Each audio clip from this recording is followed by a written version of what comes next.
Focus. Cool. Alright, hey everybody.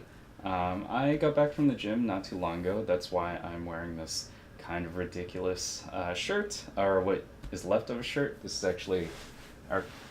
This is my graduate school department, our student shirt. But I just want to say I'm really, really surprised at how people reacted to my last video, which is on the Canon EOS R. And if you haven't seen that, there's going to be the magic box thing that shows up here, and you can go check it out if you want. Yeah, really surprised because this is a really, really small channel. It's just me. And seeing the last time I checked was like 1,300 reviews, I think. Seeing that many was definitely a shock, and seeing all the discussion around it was really pleasant. There's some people who didn't like me and didn't like the video. That's fine, no worries. You can feel free to comment there why you didn't like it. We'll see if people respond to it. Yeah, I want to thank everybody who took the time out to watch that video, especially those of you who liked it and then commented on it. And then definitely thank you to anyone who subscribed. I saw that there's a couple new subscribers. And with the small channel, having new subscribers is actually like, oh, cool. I feel like I'm doing something good.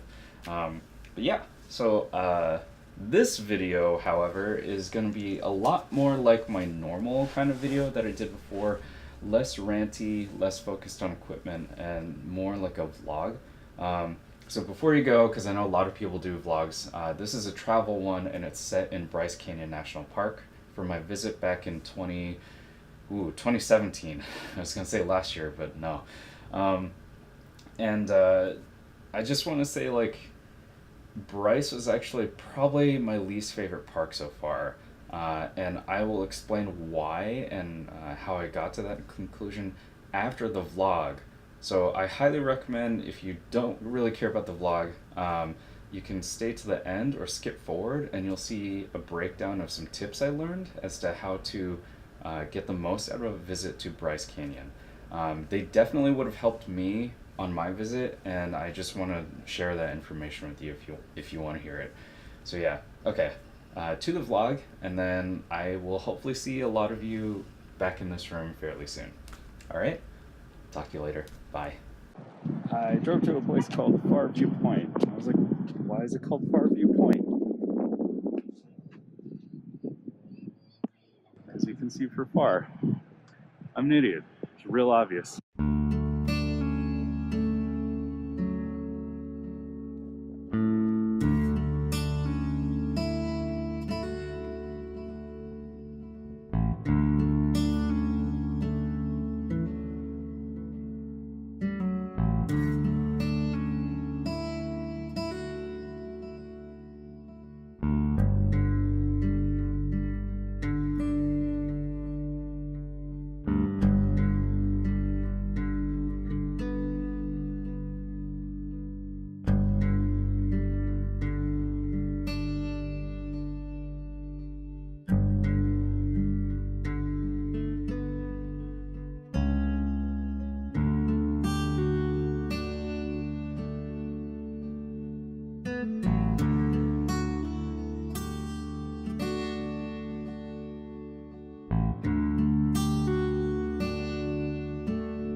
So that was sunrise at Bryce Point and Bryce Canyon. It was really pretty. Now it's almost the end of golden hour.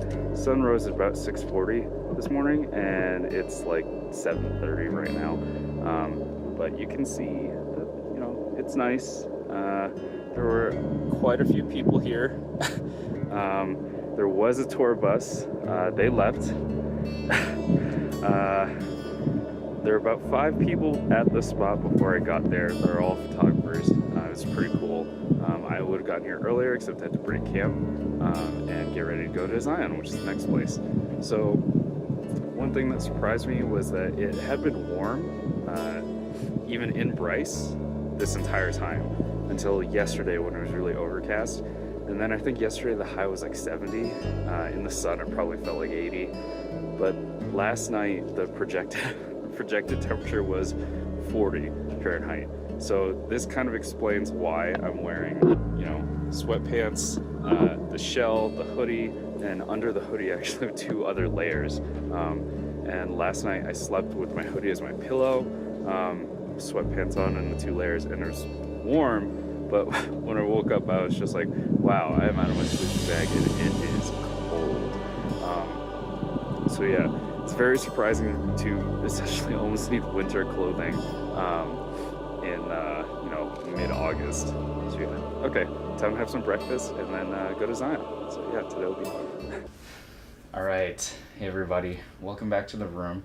And this part, like I said, is going to be a breakdown of how I felt about Bryce Canyon and what both you and I can do to get the most out of a visit there.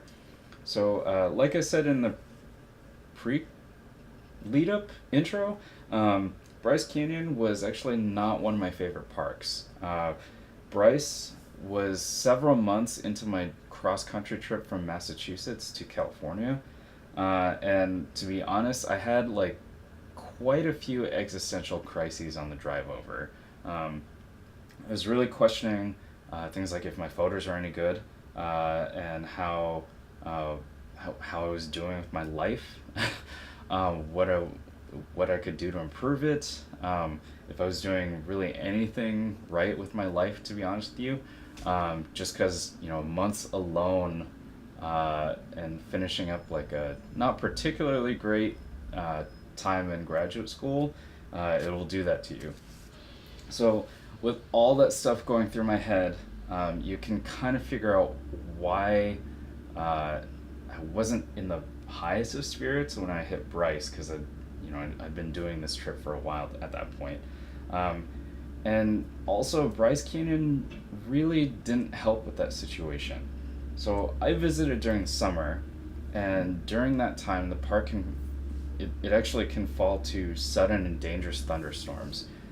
Because of that, the park rangers warn that when you see storm clouds like way off on the horizon, you should not be out and exposed, and you should definitely not be at the rim or right around it. The problem is that most of Bryce is actually that rim. And during the summer, there's basically storm clouds on the horizon almost all the time.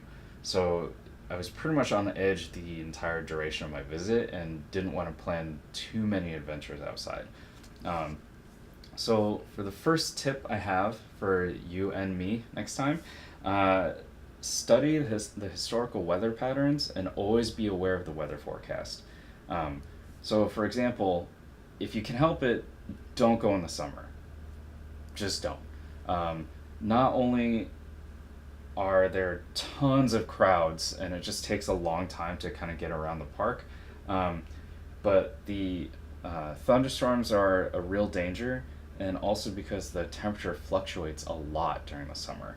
So you saw in the video that it was like 80 something degrees during the day, but it was like 30 or 38. 38 at night. So if you're staying there overnight, it's like a very drastic change. And speaking of those temperature fluctuations, you should prepare adequately for the visit no matter what season you're visiting. So one thing to be aware of that I think a lot of people forget is Bryce Canyon is at a very high altitude. So the rim is somewhere between 8 to 9,000 feet above sea level, but it really doesn't look like that because it's red rocks and there's trees everywhere. So tip 2 is to prepare for potentially dangerous conditions depending on your fitness and desired activity level. So what does that mean? Well, let's say you are just a summer tourist and you don't want to go on like 30-mile backpacking hikes or whatever like that. And what you want to do is like basically walk around the rim, have a leisurely, relaxing walk and take in the views, and not have to wake up at the crack of dawn, right?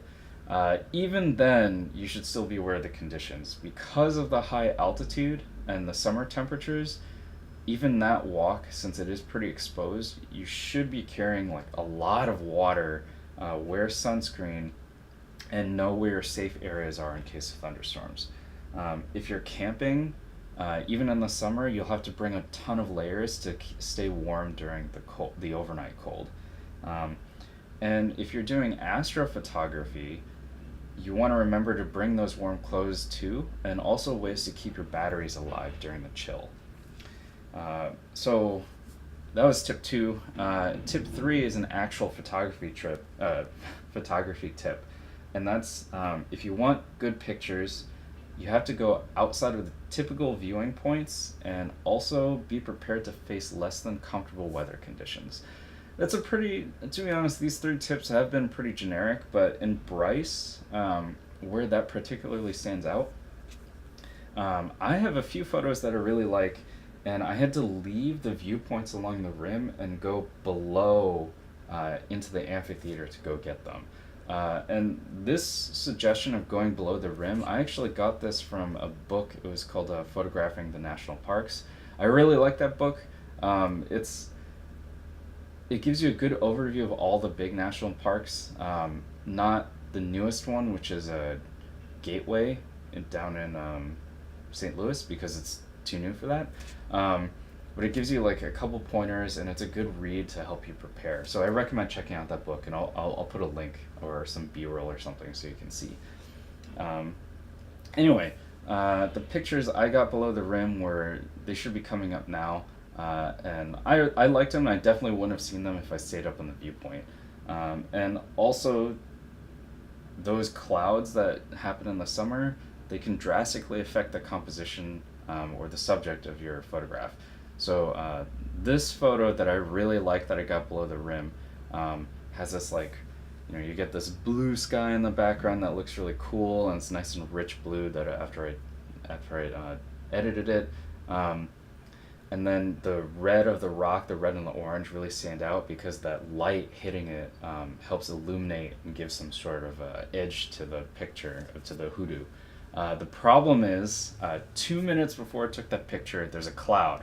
So the spire was almost it was really kind of gray and dull. It wasn't all that exciting. And then not too long after I took the good picture, I think maybe only 10 seconds later, another cloud came in, and then that was it. Clouds obscured the horizon for pretty much the next 10 minutes, and I just kept going on my hike. And I mentioned less than comfortable weather conditions. I had another shot below the rim, which is this Milky Way photo shot that I'm going to show here. I was pretty uncomfortable taking this picture. I actually had to hike alone in the dark with only my headlamp and then maybe one or two other backup light sources to light the entire way into Wall Street. So that meant I had to wear a lot of layers going down because it was chilly and because I wasn't exerting myself going down into the amphitheater. And then when I was getting pictures, I was kind of wrapped up in all my clothes and trying to stay warm because I wasn't really moving. But on the way back out, I had to take all the layers off because I was going up however many hundreds of feet, and I was just starting to get sweaty. Now, if you don't feel like going late out at night in Bryce, which I would highly suggest that you reconsider because the clear air and the high altitude make for some pretty outstanding night conditions. Not even for photography, just in general. There's nothing quite like standing out there and seeing an uncountable number of stars. You should know that those daylight hours, I mentioned before, daylight hours can result in flat photos. So the structures in the hoodoos don't really stand out as much when the light is pretty much even everywhere. And you'll see that in this panorama from the amphitheater. When you're there in person, you can see the layers in the hoodoos going all the way through the amphitheater, but when you're seeing as a 2D picture, it kind of all blends together. When I was looking at it in Lightroom, it almost had the appearance of a magic eye painting, and I kind of got lost in where some of the structures were. And one very common photographic subject, sunset, is almost totally useless at Bryce. Due to the topography, the sunset is basically obscured by the rim well before the sun goes below the horizon. So if you're trying to get cool sunset, angled, warm light to light everything up. You actually have to go at sunrise. Um, so yeah, tip four that I've got is also more for photographers, and it's because there's a lot of time where picture taking is less than ideal. You should really, really plan out how you'll spend non-photo opportunity time. Um, if you're backpacking, say after sunrise, it's a great time to head to your next spot, make camp. You can relax and get yourself ready for the next photo opportunity. If you're not heading deeper into the wilderness, keep in mind that there's not a whole lot of services available in the park. Um, so if you want to do what I did, which is say edit photos with some Wi-Fi and coffee, there's only a couple places in the park, and the Wi-Fi is really slow. Um, there is a big, big gas station like right outside the park entrance. That one had some pretty good coffee, if I remember correctly. I didn't really stop there, but the reviews were okay, and their Wi-Fi may actually be faster, but I wasn't able to try. To be honest, I actually went on Yelp and I went to a coffee shop that was in Tropic, Utah, um, because it had really good reviews, and it was called Bryce Canyon Coffee Shop, and I 100% do not recommend going there. That place was awful. um, their their their name was actually pretty misleading. They're further away than the gas station coffee shop that's like right outside the park. And second, um, coffee was not that good. I don't know who is writing those Yelp reviews. It really wasn't very good coffee. The food was pretty meh. And honestly, like, I don't know what happened, but like people were saying they got really good service. Like I got really, really bad service. And part of it was kind of like, what are you doing here? Why are you still like working here? And I was like, well, I'm trying to get Wi-Fi. And the other part was I kind of had like really, really unwelcome and very uneducated political opinions just kind of shoved on me by the owners. And I wasn't there for that, right? Like, I didn't need to hear about what she thought uh, people were doing wrong and why. Oh yeah, so to sum that whole little rant up, Bryce Canyon Coffee Company, don't go there, that place sucks. So last tip for getting the most out of a visit to Bryce Canyon, don't spend too long visiting Bryce Canyon. Let's let that one sink in.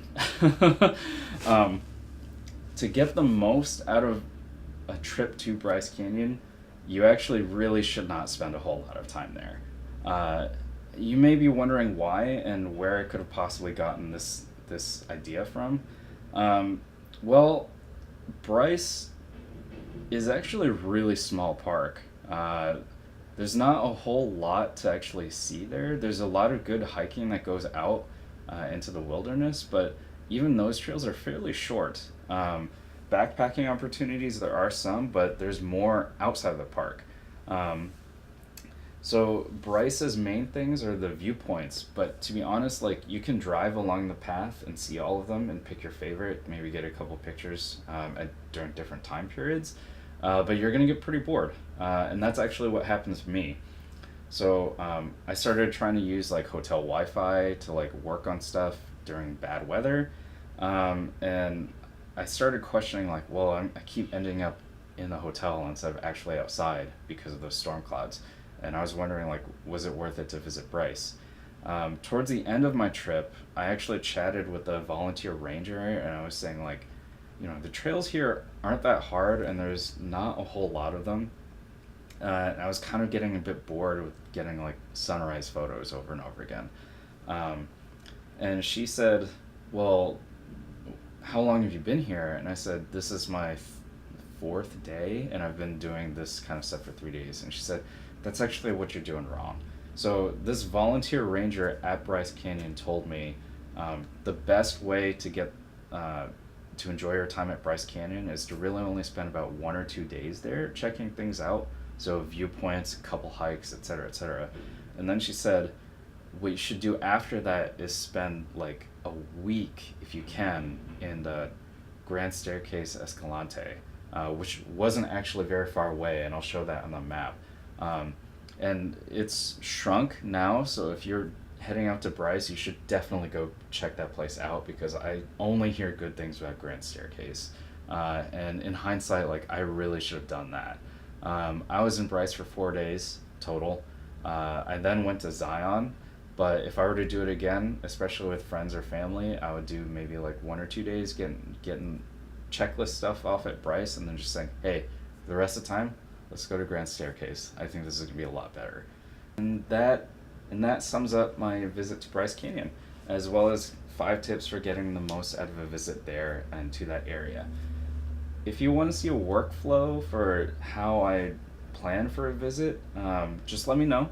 And I'd love to hear about if y'all are planning on visiting Bryce or if you had been there before. So feel free to talk to me in the comments, send me a message, etc., etc. Yeah, and this is the normal YouTube part. You've probably seen this a lot. If you like this video, thumbs up. If you didn't like it, cool, thumbs down. I don't care. If you really like this video and think it could help other people, especially the tip section, share it to them. Let them know. And if you really want to see more, and I hope you do, consider subscribing.